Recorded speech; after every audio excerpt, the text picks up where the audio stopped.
yambula. Umuntu uma umthandaza nje, umthandazo ukuvulela amehlo, uvula amehlo esibili ukwazi ukubona izinto zakomoya. Umthandazo ukufaka kwi-spiritual realm. Kodwa izwi liletha imvelo kaNkulunkulu.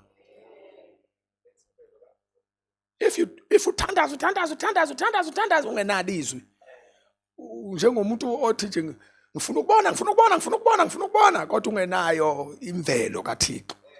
Yabona, umthandazo ukwambulela into uNkulunkulu akunikeze yona nento yiyo.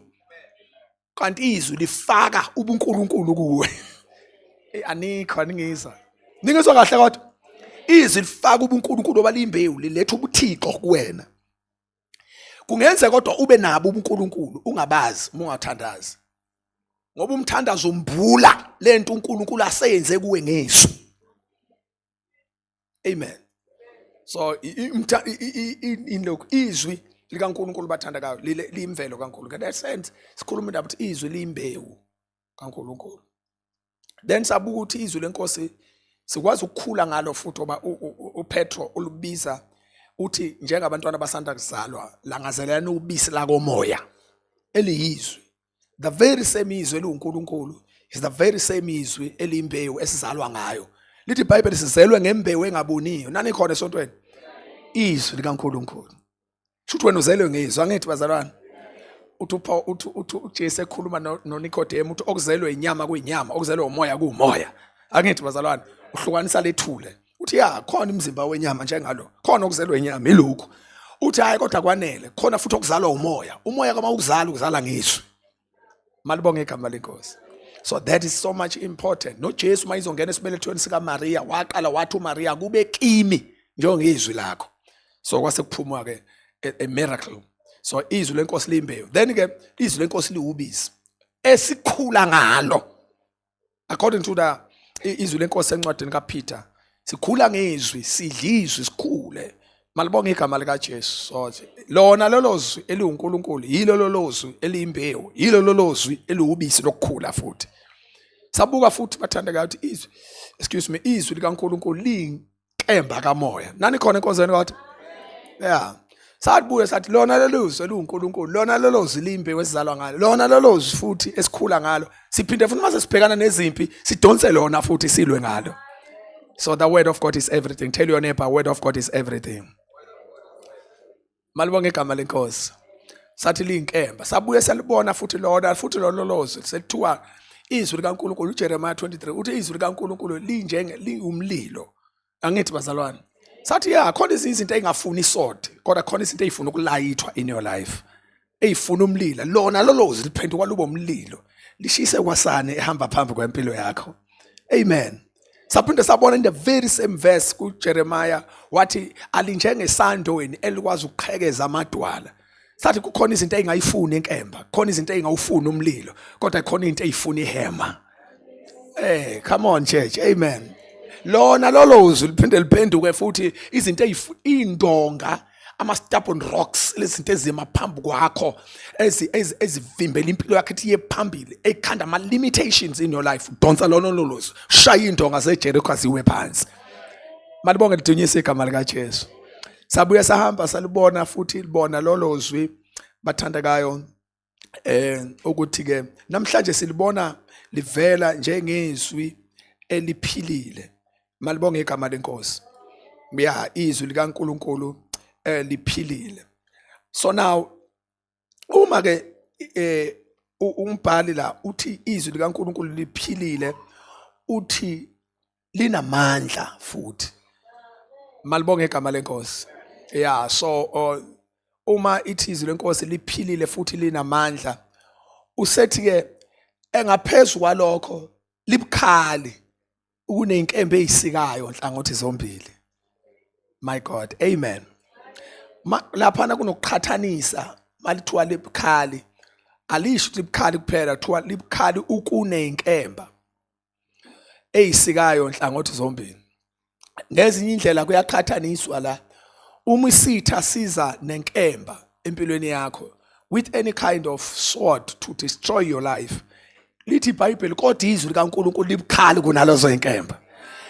niyazi wena ukuthi ubukhali ucabanga lokwamese kwasekhaya lokho uthi nje hayi shisika kunalokho kusho ukuthi li overpower izwi likaNkuluNkulu linamandla overpower izinto dangerous ezizaphekwa empilo yakho. Eish. Amen. I'm still not okay bathandekayo uma isisindo sezwi likaNkuluNkulu sisashaya ngaphansi kweyikhali ezenziwa abantu besacabanga ukuthi umuntu ophethe isikhali uyingozi kakhulu ukunophethe izwi. Ngabe right. Yabona ngabe right. Shuthi isystem sisashoda kancane oba kusafanele kube khona esiyilungisayo. Uma sicabanga ukuthi umuntu ophethe isikhali uyingozi kakhulu kunophethe izwi. Sisacabanga ukuthi umuntu ophethe umuthi yabona ulower grade ngempela ke lapho hey yabo usukulower grade ngempela ucabanga ukuthi umuntu ophethe umuthi uyingozi kunomuntu ophethe izwi yabona sicabanga ukuthi umuntu othakathayo uyingozi kunothandazayo othaba bibili kodwa hey abafani bafethu niyazi ukuthi umuntu othandazayo uyingozi kunothakathayo. Amen. Yeah. Maliboke igama lenkosi because lithi iBhayibheli libukhali niyangizwa kodwa mangishomayela lithi iBhayibheli libukhali ukunenkemba kuyakhomperwa la akuzanywa la ukushunyela bazalana iBhayibheli akazama ugiya la ayibona giywa la moya ingcolo angabhala into ezolo libukhali kunenkemba akubongelwa izwi la kutshelwa wena ukuthi lento oyiphethe powerful kangakanani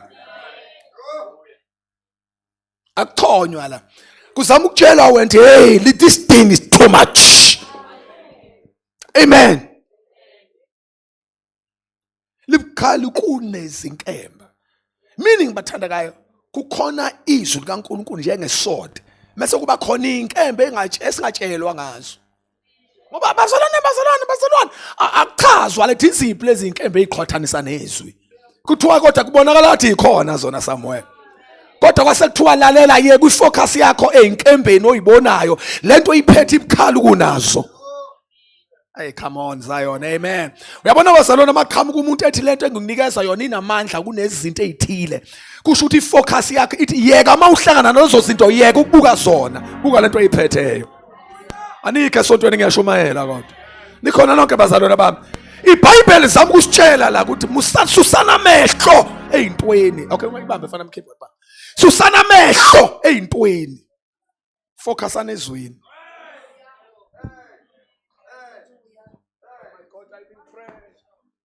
Yabona umoya ingcwele mengasilekelela bazalwane uma umoya ingcwele engasilekelela sifocus emandleni ezwi the church will survive. Lalela ngisho imfula ngeke ikukhukhule lalela ngisho yodabula emalangana omlili ngeke ashise nikhona nibathandekayo. Oh my God. But yonke lento ilawula izwi ngoba bazalwane makune shortage yezwi uyabona njalo uma uhlangana nedefeat noma ithuba iqhamuka kuphi wahlala nokwehluleka somewhere okwazi ukuthi kube khona ishortage yezwi kulonda. Angisho statement bazalwane ngishiso komuntu angijudge umuntu yonke into ekwehlula namhlanje ingoba awukalikholwa izwi likaNkuluNkulu ngayo. No mean I say no mean ngithi yonke into ekwehlulayo ngisho ekwehlulayo angisho ekathekayo ngithi ekwehlulayo uhlukanise ngangisho into ekathekayo ngisho ekwehlulayo yabona mawuthi hayi manje I give up hayi ngiyayeka okwazi ukuthi there is a shortage of faith in the word of God kuloyo area.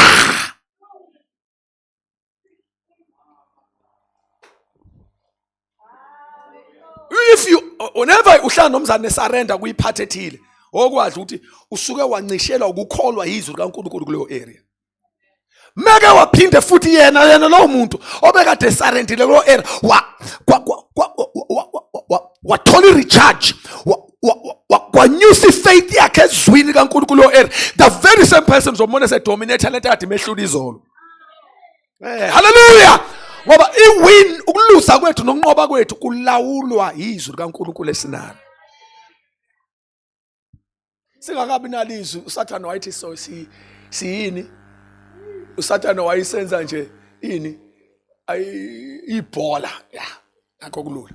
Sathane wayisenza ibhola qum ayisisa ngapha sithi qum yakhumbula qum ngafuna ukusa ngapha qum afanele kanti kwenziwani wena mhla uphenduka angisakhumba anganomse right qum kwami imvuselelo kwami uyebhasini kwaba sesikoleni wabuka iTV noma nginandaba ukuthi wahlangana nayo nezwi kuphi wahlangana nani bathanda kawo nezwi wena kwenziwa ngalutho kuwe wahlangana nje nezwi emva kokuhlangana nezwi loya Sathane kade ethi qum waphuma kuye uwa namhlanje usathe ngiyambonga uJesu bazalwane bami ngihlukene nesono ngiyabonga ukuthi uSathane akasenamandla phezulu kusho loya umuntu oyekade umuntu ethi qum uqala wahlangana nento enamandla izwi likaNkulunkulu lakuthatha izwi lakubeka kwi-level yobuNkulunkulu. Now you walk like God. Ngaphandle kwalabo abasabambekile sisabakhulekela ke kulokho yakho umuntu wawena abanye beni babekade bekhonza amadlozi la futhi bewakhonza ngendlela yokuthi uma bengakwenzi lokho bayofa. Yakhumbula senikhohliwe ngiyajabula uma senikhohlwe izolo leni yazi kusho ukuthi seniphume ngempela kulona uthi uma ungayenza lento umuntu kuzenene wena uyakabadala uzokubona abayekwa osikhefu uyeka osikhefu wangenwa yizwi wahamba amaklasi sakukhomba ngembhalo ukuthi umuntu mayise Kristu isidala esisha zonke into zoqala ziyadlula kuvela okusha waya ngokuya usithela kosikhefu abakade kodwa nikhona nonke namhlanje uwena usukwazi ukumelana nabo uwe lo sothandaza umelana nabo when God ekuphakamisa ukufaka izwi likuthatha izwi kaNkulunkulu likunyuse lizokubeka ebuNkulunkulwini nathula kangaka nisakhonza amadlozi understand understand yazi ukuthula kwenu kuyangithusa ngibona kukhona abantu hawo somandla ngenzeni kuwena malibonke igama lenkosi. So libukhala kune lithi namandla liphilile libukhala kune kemba sikhona inkemba ayi azi ngomhla naba right kahle ukulalela ngokukhuluma nathi wonke umzana la kunenkemba elungiselwe yena. Yeah, you have your own sword and you have wonke umuntu la we have your sword against you. There is a sword prepared every precious day. Unfortunately, you like it or not. Utulala uSathane belole enye inkemba. Ayikatanike esontweni.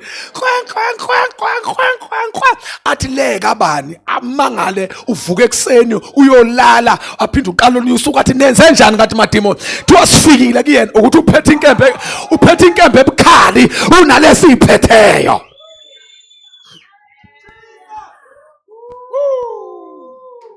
Bafathi lento ezwi inamandla kakhulu. Amen. Ukuthi bafathi ikhamera yethu ihlala ishutha ngapha ngithini. Uyabona ukuba ikhamera iyakwazi ukuyoshuta ifrustration uSathane nayo. That will be the day obona khona. Yasathane umthetho wakhe usengxakini ngempela. But uSathane usenkingeni edlula lenkinga othi wena ukufaka kuyo. Umuntu okutrouble wangempela lama sesikhuluma amaqinisa ngempela sengisadlala. Awuseka ama jokes. Kwesikhuluma ngomuntu okutrouble ngempela is devil against you. Sathane uyazi umezolwa nawe uzolwa naye. Uthe qala ekhuluma nje ethi bafowethu namhlanje siyophumela koqala inkinga ke. Ngoba namhlanje siyongena enkingeni. Umntana kaNkulunkulu akodwa nikhona nonke. Hayi bafowethu lento esifakwe yona eyizwi kaNkulunkulu. Inamandla ngendlela yokuthi akukho Sathane ongakwazi ukulwa amela naye enqobe. Yazi umoya incwadi engikhumbuza into ethi do you still remember ukuthi uSathane akeke abe namandla phezulu kwempilo yakho. Do you still remember? Yazi uma usukhonza isikhathi esithi uzucabanga izinto nje azenzeki ngoba uSathane ukhohliwe. Do you know devil engalala ethi ukhohliwe uwena lo. uSathane akakhohlwa every day uyaplana akuphumeleli. Maybe you'll understand me one day, church, if I tell you ukuthi enye into uNkulunkulu ayenza kusathana ukumphuca inkazumulo. Shona sonke wamphuca inkazumulo. Khulumani ke wamphuca yini? Konje inkazimulo yini? UbuNkulunkulu. Yini inkazimulo? UbuNkulunkulu. UbuNkulunkulu benzani? UbuNkulunkulu benza ukuthi makwenzi uNkulunkulu menza into. Lithi iBhayibheli izwi aliphuma emlonyeni wakhe alibuyele emuva lingawufezanga umsebenzi awushila. Angithi alithumele wona. I want to say uNkulunkulu enye yezinto ezenza uNkulunkulu abe uNkulunkulu ukuthi ayikho into ayenza ingaphumeleli. Ayikho into ayisho ingenzeki. Ayikho nikhona yini. Ayikho into ayiqala ngayiqedi. UbuNkulunkulu lokho ayikho into ayikhuluma ingenzeki. Ubunkweshimandosko bafethu ubuNkulunkulu akhona uhlala ehlalweni nje uthi ngaka ingilosi ethi haleluya. No, ubuNkulunkulu into emkhandile ukuthi umesha into izoba njalo. Mekhomba methi lowo medala into iba khona. Kodwa nikhona nibazalwane bami. Ya metha yenzeka kwenzeke. UbuNkulunkulu ukulawula ukwenza into ibe njengoba uyishilo ibe njalo. Wayesephuca uSathane leyo nto. Hayi uSathane uthule. Ukhuluma into engenzeki. Uzohamba ke la ekhaya yazi. Hayi uSathane ufile. USathane uyakhuluma ukuthi uhanjelwe ubuNkulunkulu bokuthi uma ikhuluma into ibe njalo. That's why uzancenge wena ukuze into iphumelele. Athi ngicela ungisize ngoba wabona ukuthi le mbewu yoMkulunkulu ihambe kuyiphi direction. USathane uyibonile idirection yoMkulunkulu ukuthi uyenze njani. Ubona ukuthi uNkulunkulu uthatha ubuNkulunkulu bakhe wakufaka kumuntu. Wayesephuca yena namadimoni. So devil knows ayikho into engoyenza emhlabeni iphumelele umuntu engamtholanga. Yini indaba ngoba umuntu uyena uNkulunkulu athathe ubuNkulunkulu wabufaka kumuntu. Umuntu ongashinto yenzeke. That's why uSathane mayifuna ukuthi into eyenzeka ufuna umuntu ongamlekelela ukuthi mfowethu ngifuna ukuachieve naye lento. Can you help me? Ngoba wena uya enkazimulweni kaNkulunkulu une potion. Le nkazimulo eyenza uNkulunkulu mesha izinto zenzeke. Ngibonile ukunikile yona. Manje ungiphucile mina. So ukuze into yenzeke akube khona umuntu wabhala ke iProverbs wathi siqaphele wathi ukufa nokuphila anikho esonto enhloko. Anikhona kodwa. Wathi ukufa nokuphila kusemandleni olimo. Wayesethi abalithandayo badla izithelo zalo. uNkulunkulu uthi qaphela ke manje uthini ngoba devil engakwazi ukukunika ingqondo yakhe nemicabango yakhe athi ngicela ungisholo lento ngoba ayizuku-accomplisheka makusho mina ngoba mina ngaphuca inkazumulo nginalento engqondweni. Can you say it for me so that izokwazi ukubonakala? Ingakho umuntu uthi hayi ngizofa. Athi uSathane yabe ngifuna ufe ukuthi manje makusho mina ngeke ufe kahle. Manje ukuze kufeke fanele kusho lo. Makusho wena hayi vele ngiyabona hayi second time sengizogcina ngifile. Athi yeah that's what. Hayi vele ngiyabona ngiyahlupheka. Athi yeah man bengifuna khona ukuthi wena uhlupheke ukuthi manje awuhluphekeki kahle uma ngakazi ukukhuluma umuntu onenkazimulo.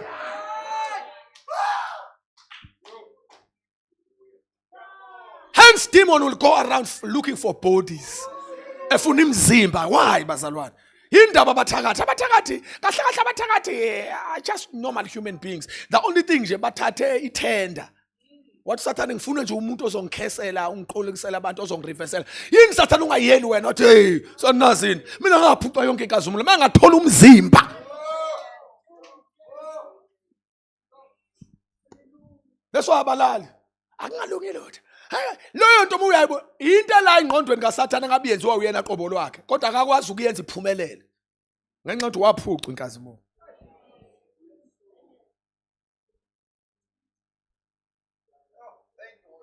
Libukhali kune kemva isikayo futhi izikhona inkemba ngithi anithuleleni sinjani inkemba nisinjani inkemba kodwa izwi likaNkulunkulu linjani libukhali kunazo. Shuthi ngezindlela ngokwesiBhayibheli nongokwasezulwini nangokukaJesu nangokaNkulunkulu nangokumbuso wasezulwini uphethe isikhali esiyingozi ukwedlula izikhali eziphathwa isitha. When enemy comes to you ephethe isikhali, you must know uthi lento engiyiphethe ibukhali kunazo. Nikhe esontweni. Nikhona abathandekayo. Hallelujah. Elokugcina leli ngizolisho bese ngidlula kule point esibili. Bazalwane, do you know ukuthi khona la usathana angafuna ukuthi kumention igama lakho khona? Cha, angisho igama lika Jesu, ngisho your name. Igama lakho nje. La khona la ukhonjwa khona ngisho. Ukhonjwa ngesibhakela lo Thwa ngaliphatha igama lakhe. Ngoba the time uhlangana noKristu uba attached. Yabona uKristu uyasulelwa in your life. In a way that insure kumention igama lakhe idemon eliye liyawa. Liwiswa ukuthi umbizelani lo muntu osebhonde nezwi. To a lawyer. That's how dangerous you are.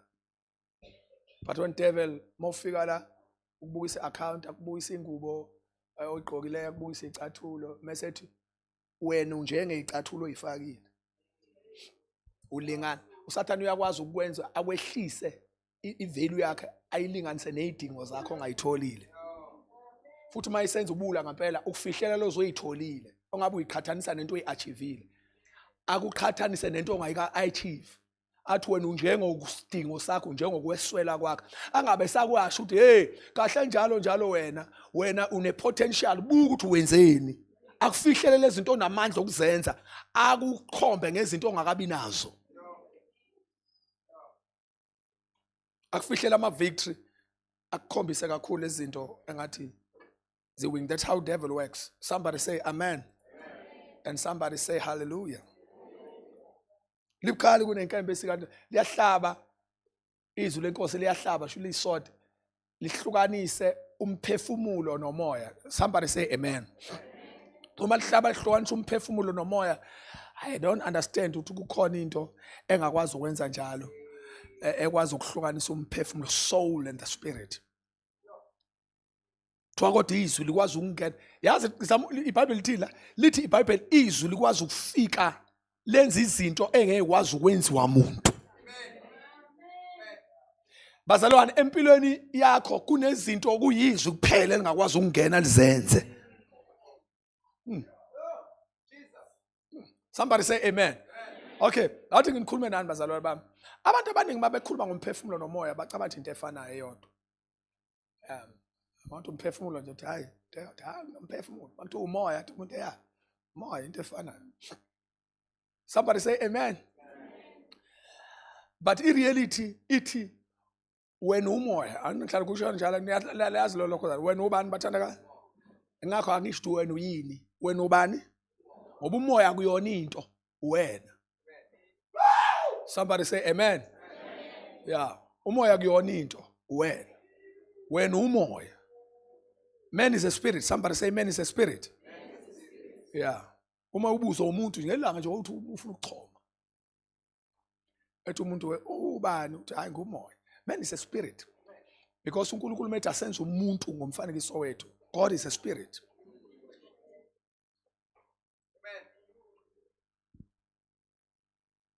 As he is a spirit, you are a spirit also. When original you, genuine you, no you, umoya. Ubani? Niyayikholwa lonto? Umoya. Umuntu 100% spirit. Umuntu 100% spirit, umuntu umoya, njengoNkulunkulu. Phela uyabona mhla why understand ukuthi uyimfihlo engakanani. Uyazi wena uyisimanga ngisho na kuwena ingakho njengoba ngikhuluma nawe nje awukhothi ngikhuluma nawe namanje. Uyimfihlo ngisho na kuwe. That's why kwamanje ngima ngikhuluma ngawe ngidida ngisho wena. Ngidida ngawe. Uyimystery. Umuntu ujuni ngalendlela yokuthi bafowethu khula haske.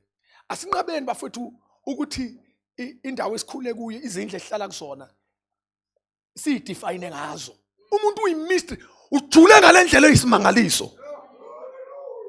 Yazi ngangitshela abantu ukuthi kahle kahle abantu abaningi bajwayela ukuthi hey ubani hamba imoto enhle kangaka gqoka ingubo ebiza kanje enhle kanje abantu bajwayela ukuncoba ingubo yomuntu. Ukuba ingubo ine voice ngabe uyayizwa ithini. Ngabe ithi kodwa ngubani mina ube ngigqokwe. Imoto uthi uhamba ngayo ithi kodwa who I am. Uthi ubuNkulunkulu bonke buzongena kimi. Engathi imoto enhle kanje. Ucabanga ukuthi ivalue yalomuntu ikhushulwe imoto kanti ukungena kwakhe emotweni kukhuphula ivalue yemoto. Anike sontweni yazi. That's who you are. Man is a spirit. UNkulunkulu mayidala wadala umoya. Man is a spirit. That's why Kali is called us. Into eyenza wena nesilwane ningafani ukuthi isilwane sine soul kuphela. Ngakho masiqeda ukuyihlaba inkomo kuphelile ngayo. Ayikho inkomo ayinakho ukuphila okuphakade. Mawusidlile nje inkukhu leyo yakwabani basiqedile. Inkukhu othi nomphefumulo, umuntu khwibi iyaqhumana. Muyishaya, muyishaya inja, yakhala kusho ukuthi inama feelings inama emotions. Yabona iyacabanga umuntu hey come here. Isho ukuthi nengqondo yezwa. Soul part. Ukuthi konke engenayo ayinawo umoya of spirit man. Mayifa kuphelile ngayo. Wena mongathi ufile ingakho uJesu okholwa yimi noma efe uyophila futhi. You are not in the church. That's a danger yokungabi nayo uJesu kanti futhi spirit man. Ingozi yokungabi na Jesu kanti umoya nansoko umngozi bakhona ukuthi uyafa uphinda uphile ngoba umoya ufi ubungozi ke bokungabi na Jesu kanti umoya nansoko yile ukuthi mhla ufa ungenabo ubudlane noJesu impilo yakho ithi when you are forever inkinga ke manje usuzoba forever in a wrong place.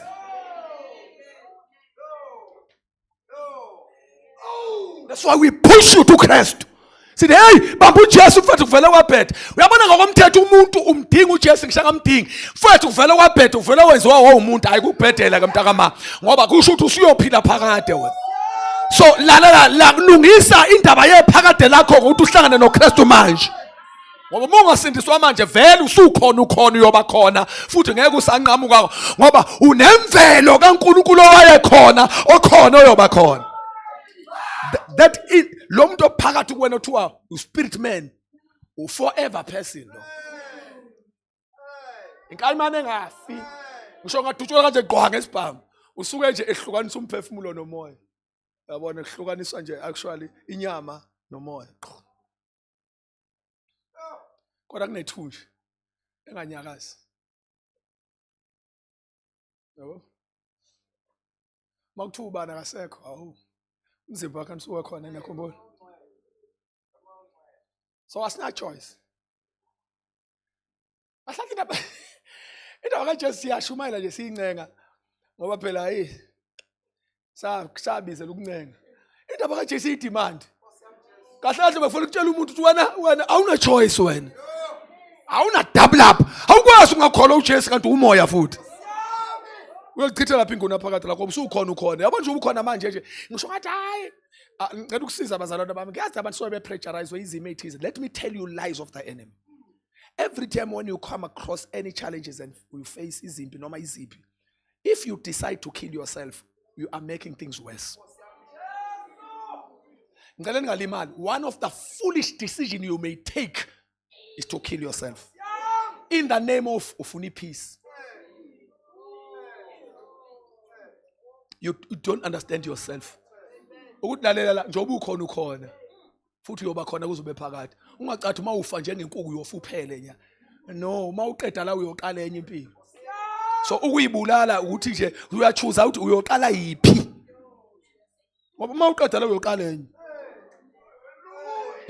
Abafati ngisho ngomoya nje ngomuntu kaNkulunkulu. Lalela i-suicide is not a solution lutho. Zamenzele ezinye find Jesus. Mawubhekana neingxaki choose Jesus at least. But uthi uzayibona hayi sangathelo ngifuna ukuphuma ekukhulumeni uzophuma kowethu ukukhuluma uyobhakana nokwesokho ke manje. ingxaki enye ke ewest bese ingcono thina sikuthuka singakubingeleli sikuvalela umnyango mawuqhoma sihleba bekungcono thina bese ingconywana kabi kunempilo ozoyiqala bese ingcono ngcono nezikwenetu lezi zingcono man zingcono na yonke ngcono ilento ukuthi njani ingcono izimo odlule kuzona zingcono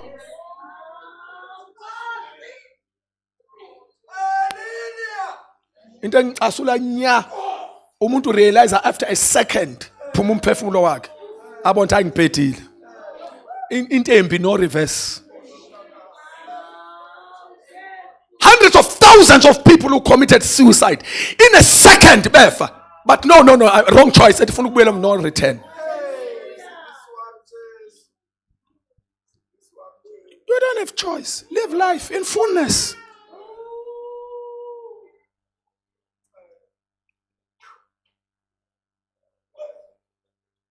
Udalwe ngoba uNkulunkulu ngendlela ebucayi. Lithi iBhayibheli you were fearfully made. uNkulunkulu kathenza wena wakwenza ngokwesabekayo. Leli gama lokwesabekayo lisho ukuthi uyimfihlo uyinjulo.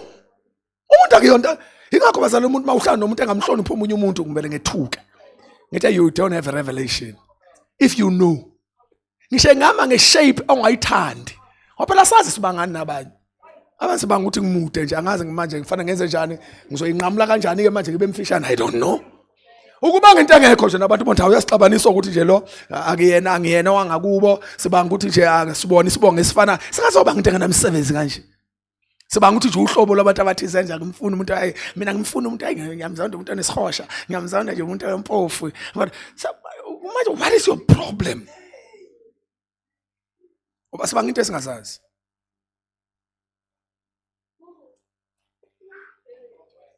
But live your life in fullness. Phinde igcwale. Mungomhlonipha omunye umuntu uya in trouble.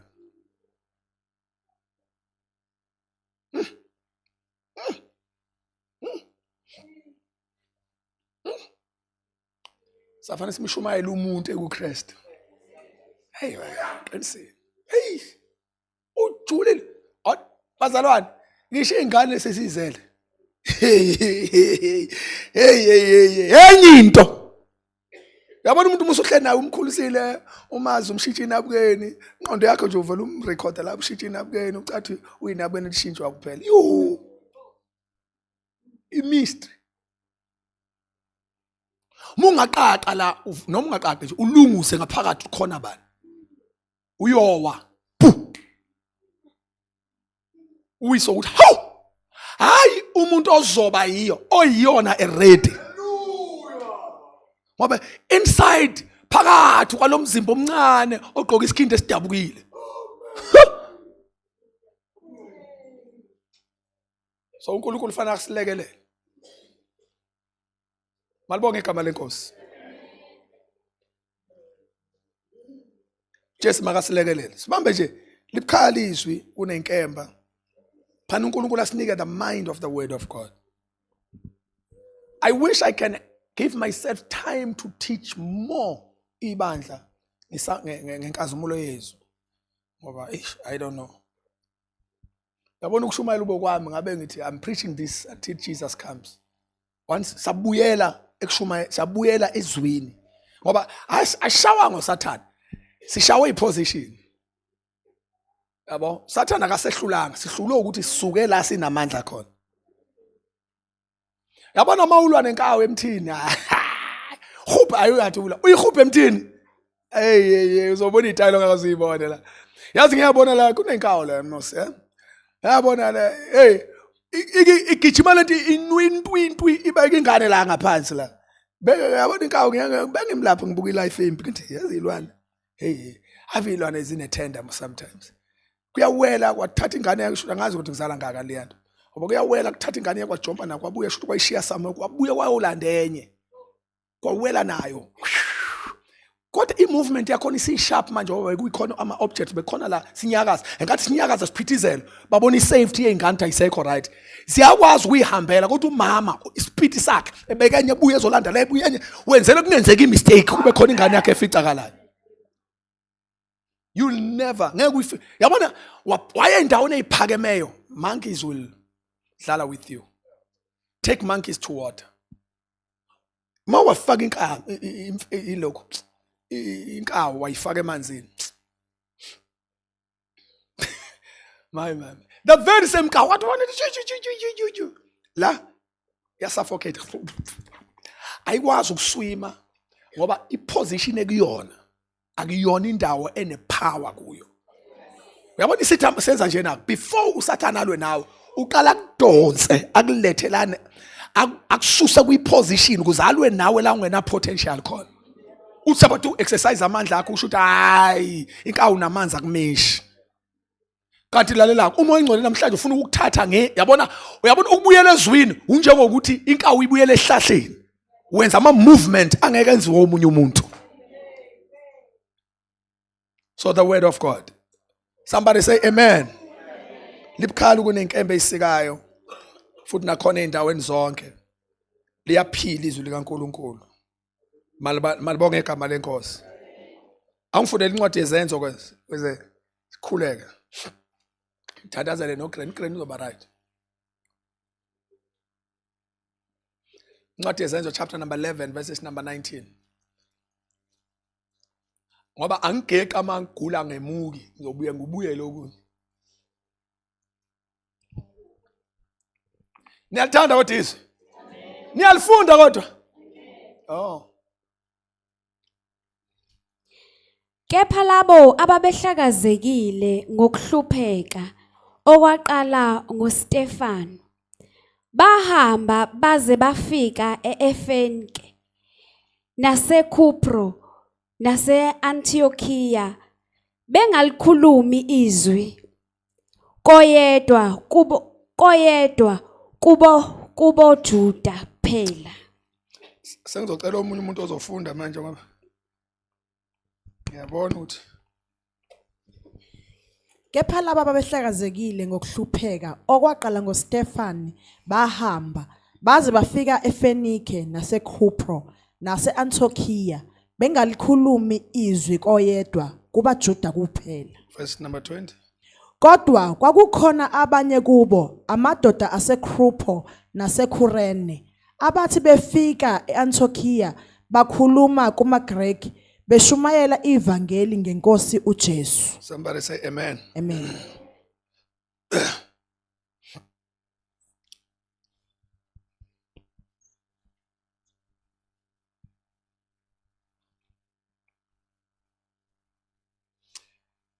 Ngicela ungenzele chapter 19.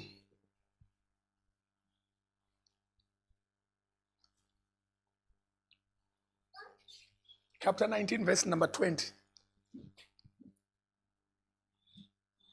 Yeah. Funda ke.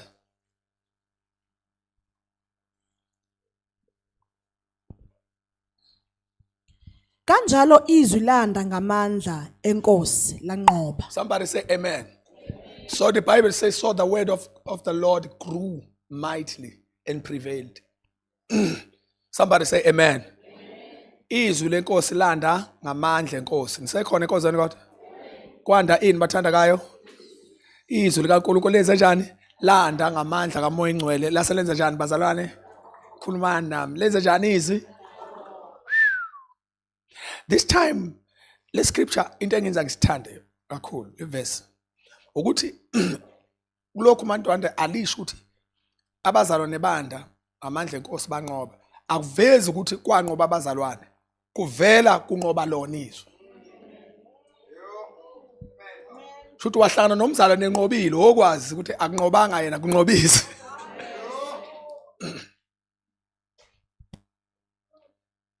So the word of God, so the word of the Lord grew mightily and prevailed. Ngicela ufale NLT. So the message of the Lord spread widely and had a powerful effect. Somebody say amen. Izwi likaNkulunkulu landa ngamandla enkosi lanqoba. This time kubonakala kunqoba izwi, kunqoba ini bathandakayo? Amplified version. Kubonakala kunqoba izwi. Kuyizwi linqobayo. Ngezinye indlela bathandakayo Mawuneswi unento enqoba. So the word of the Lord concerning the eternal salvation through faith in Christ was growing greatly and prevailing. Was growing greatly and prevailing. Enye izindlela, two things esifuna siyibone la. Enye indlela bazalwane bami yokuthi ibandla libe limited. Lihambe kunama limitations. Yabo? Le round nje la. Kwisekela. Thothi nje siphila iso. Alandi alikhuli. Enkathi kwencipha inkazumulo yezwe ebandleni. Ibandla liba stuck. Ngoba indlela yokuthi ibandla lishayise kodongweni, inkathi ibandla lilahla isambulo sezwe. Bazalwane ngiyamthandaza, yazi ngisemkhulekweni, yazi ngikhulekelani ukuthi uNkulunkulu asilekelele. Ibandla lingagijimi nama programs. Bazalwane akufanele ama programs esiwafice ensindisweni. Nezinto esiyidesignile nama systems esiwadesignile okhonza a replace izwe. Abazali bagcina sebesonta more than the word. Uthothi into esekumisile ngempela umiswe ama systems. Mahle singawayeki bazalwane alethi order. Kodwa umama wevangeli nokwanda kwevangeli izwe. Ayikodwa Nkosi yami, hallelujah. Hallelujah. I'm praying church, if this uma ibandla izwi leNkulunkulu kungaseyona insika nesenta to unithembeni yini le eniyethembile njengoba nika uKristu nje uthi sethemba izwi lakhe.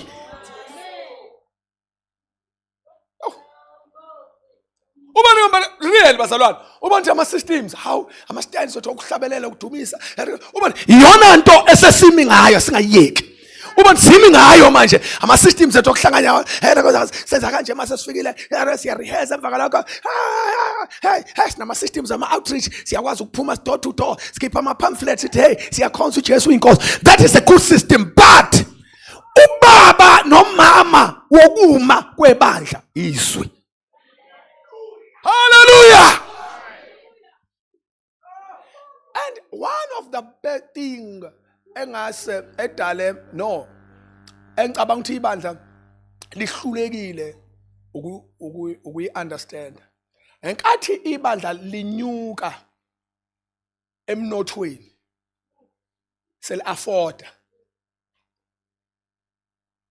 ligcina selidependela emandleni abo okwazi ukwenza izinto ukwedlula izwi likaNkulunkulu. Yabona lesenje sifuna ukumisa i-outreach somewhere. Sifuna ukwenza mhlambe soul winning revival. Ubona into enkulu kakhulu ukuthi ibudget isinayo. Ningizwe kahle. Ibudget ikhona singakwazi ukuyomisa imvuselelo. Uthothi ize isenze lonto singabe sisamfuna uNkulunkulu for the revival. As a result, with good setup, kodwa ama principalities anganyakazi. And into engicasula ngoba uSathane wenza exchange. I-generation endala yobaba ibistrugglisha kwento ene-material. Yabona? Ivangeli belihlupheka, but ivangeli lihluphekile strong. Yabona ivangeli belihlupheka nje ubona ukuthi liyahlupheka ivangeli this time. Hey liyahlupheka ubona ukuthi liqwalile ivangeli nomshumayeli mema nje uyambona ukuthi kubi la. Yonke into ekhona elihluphekile ivangeli ninazina. Yabona umshumayeli mema lo ubona ukuthi le ndoda yo. Ithi ifika izoshumayela ubona ukuthi ifika na late ijulukile noma ifika ngayizola isidingo besingekho ngoba manje mingahambanga ngayizola yiki transport yophindekanga. Lo muntu ufika izolo efikela inkonzo yangakusasa ashiya ingane namhlanje ufuna mayiqeda ukushumayela kuzofana ahlale ngoba yisonto uqedile namhlanje alale ngisho engafuni ukulala ngoba uzoza hambe ngomsombuluka ngebhasi ka8 uphethe isikwama nezinto zokushintsha nendokho nama wardrobe suit kuphetha baphinda bona futhi abazali bamnikelele ngama glass amaningi so usekunama glass ngapha namalokuzana bathi lo muntu oba into zokuphatha nazikho bathi ma glass bangathi mali wathi glass bathi mathawula bathi inkubo bathi blanket avela aphathe kabi more esebuyele emuva engezokuphatha ngisho isinkwe ekhaya kwathwa nali ivangeli Manje, there was no bread, there was no water, there was no juice, there's nothing, there was no money. So the only thing ibikhona bafana uhlala noNkulunkulu uthandaza udlizo. Afika adilize uNkulunkulu basukuma abantu bayiphile kusindiswe inqaba yemphefumulo abantu baphilise ey'feni. Kodwa ipoverty ithathe over. Ngalesikhathi kuvuka igeneration inthuleleni. Enkathi kuvuka igeneration ezofixa leya nto ekade obaba basale kuyo, obaba balibamba ivangeli la right kodwa baba balekha kwi-excellence. Benza sangathi ivangeli ukuhlupheka. So safika thina sathi no, ivangeli lingamandla kaNkulunkulu akwazi ukusinta imphefumulo yomuntu aphinde futhi ashinte nestatus noma ivangeli lishinta impilo yomuntu kuzo zonke ingxenye. Nama-finances ayafuneka in the house of the Lord. The time is thola lo revelation wathi uSathane yini ngibambile. Ningibhaqile kodwa ngicela ningenzela nje. Ngicela ningiboleke ubukhona bukaNkulunkulu. Mase nisala nemali nini. Ngoba obaba benu ngaba bathatha ubukhona bukaNkulunkulu ngabaphica umnotho. Nina thathana umnotho nilethe ipresence. Good churches, good setup. Ungayeki ngiyayithanda enhle mina ngizangi. Muyibona ungakayiboni okwazi ukuthi ngisayikhulekela. Hayi ngiyayithanda enhle nje isitalo sami. Good setup. Good churches. Good dingo. But balsam. What do you want to say? Nifuna ukuthini? Nithi babe ngcono baba, we wrong. Ukuthi ya motha kungcono khona kungcono khona kuba nobukhona bakhe uhlupheka akusiyintando kaNkulunkulu. Learn to bring the balance. Be filled by the Holy Ghost. Asubuyele ezwini at the same time siphakame futhi. Nikhona nonke ngeshumayela nikhonana bambisa ubamba uKristu. Yes, bambisa ubamba uKristu ubamba impumelelo. Impumelelo isesandleni somuntu ogcwaliswe ngamandla kaMoya Ngcwele isikhwathu a disaster. Halabashanda, hallelujah. Ukwabona ukuphumelela umuntu ogcwaliswe ngamandla, ukwabona ukuphumelela umuntu osezwini, ukwabona izinto zikumuntu onoNkulunkulu. Umhlaba uyashintsha, kushintsha ama families, kushintsha ama community.